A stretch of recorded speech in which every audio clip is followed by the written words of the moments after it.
The garden we have chosen is the Aztec gardens. Specifically, we are talking about the Chinapas, which were highly productive artificial floating gardens constructed by the Aztecs. The Chinapas originally dated from 1150 to 1350 CE, were mostly used by the Aztec Empire in the 14th to 16th centuries. Along with being mostly used in the Aztec Empire, they are still used in Xochimilco, a borough within Mexico City, Mexico. They were used to address lots of land shortages and to feed the growing population of Tenochtitlan, the capital of the Aztec Empire. The canals allowed the Aztecs to travel through the gardens while still being close to land. The gardens house a safe space for many different vegetables, including beans, corn, tomatoes, squash, chili peppers, marigolds, zinnias, leafy greens, amaranth, and medical herbs. From the aquatic life that resides within the canals, the organic matter in aquatic sediments, eliminating the need for synthetic fertilizers. The word chinampa derives from the Nahuatl term chimalto, meaning a fence made of plants, or that which could be enclosed within a fence of plants.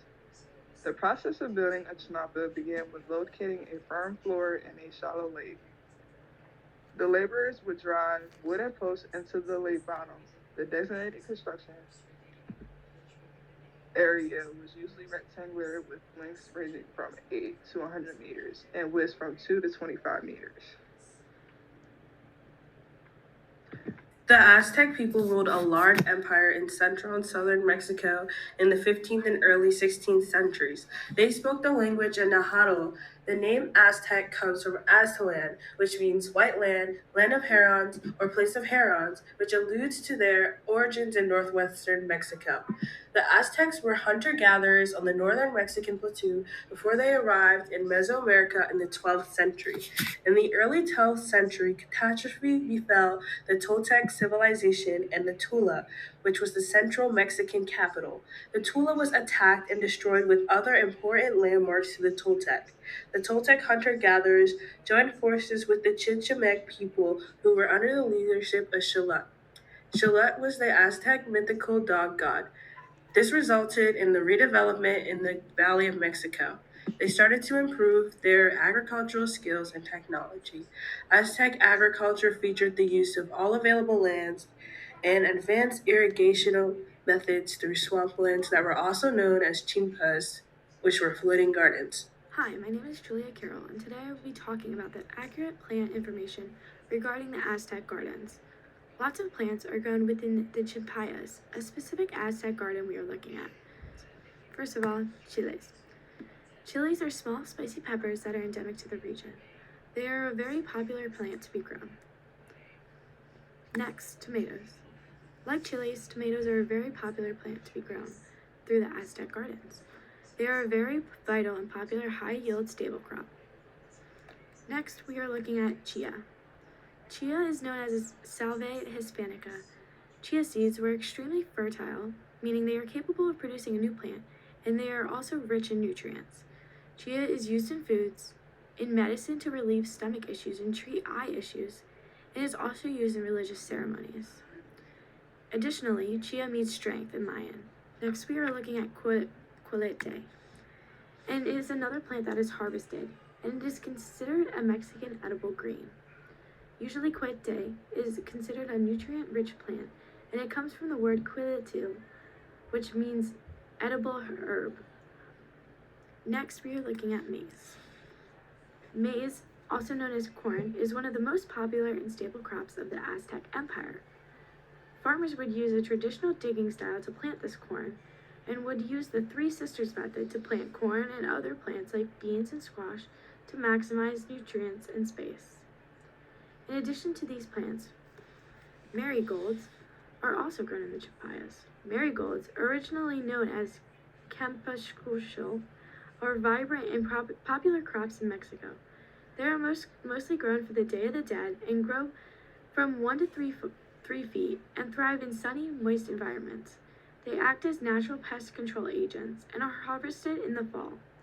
Lastly, willow trees. Willow trees are used on the corners of the champaya gardens. The willow tree, especially the Salix Hollandia is a key component of the champaya system.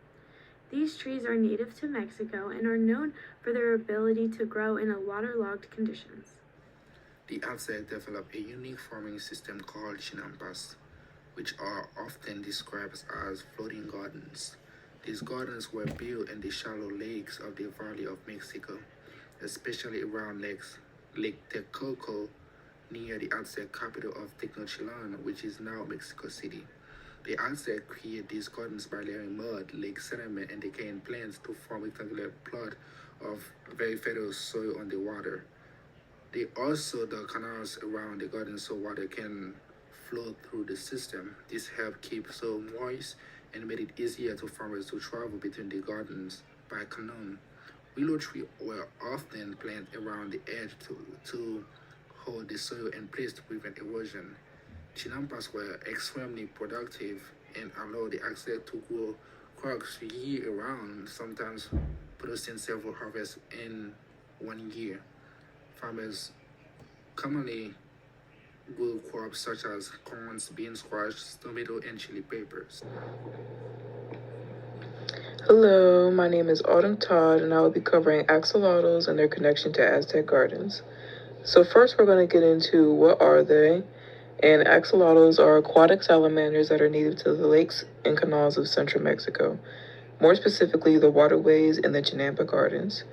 Because these gardens were surrounded by water, they created a rich ecosystem where many aquatic animals could live, including axolotls. And then next, we're going to get into their relation to Aztecs. So, axolotls played an important role in the ecosystem by feeding on insects, small fish, and other aquatic critters. This helped maintain balance in the canals surrounding the gardens. Their presence shows how the Chinampa system supported both agriculture and wildlife at the same time, which isn't always the case for certain farming methods. Axolotls were also important in Aztec mythology. They were connected to the god Xolotl, who was believed to have transformed into an axolotl to escape sacrifice. This shows how animals, nature, and religion were always closely connected in Aztec culture.